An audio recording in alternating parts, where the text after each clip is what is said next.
Daudzi no tiem, kas ilgojās pēc nama Hadž un Omra, viņiem nav līdzekļu tērēt pārtiku, bet visvarenais Dievs ar savu milzīgo žēlastību ir noteicis vieglus darbus šiem un citiem. Tā atlīdzība ir vienāda ar Hadž un Omra. No tā tas, kurš draudzē lūdz rītā lūgšanas un pēc tam sēž atceroties Dievu līdz uzceļās saule un pēc tam lūdz 2 rakās, tas saņems tādu pašu atlīdzību kā Hadž un Omra.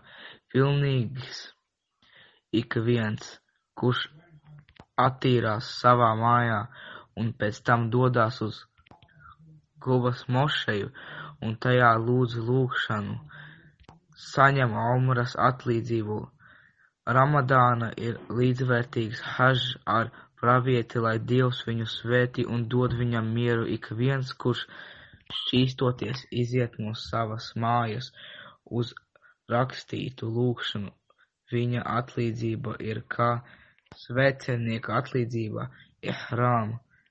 Un tas, kurš sagatavo svētceļnieku vai atrodas aiz viņa savā ģimenē, viņam būs tāda pati atlīdzība kā viņam, un nekas nemazinās viņa atalgojums.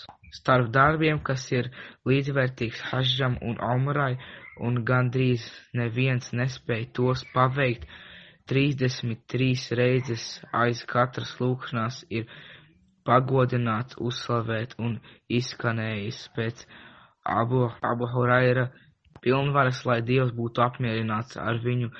Viņš teica, nabagie nāca pie pravieša, lai Dievs lūgšanās un miers viņam, un sacīja, Aldatoras iedzīvotāji ir aizgājuši no bagātības ar augstu grādi un mūžīgu svētlaimi. Viņi lūdz, kā mēs lūdzam, un gavē, kā mēs gavējam, un viņiem ir naudas pārpalikums, ar kuru viņi veic Hadž. Omra cīnās un dod žēlastību.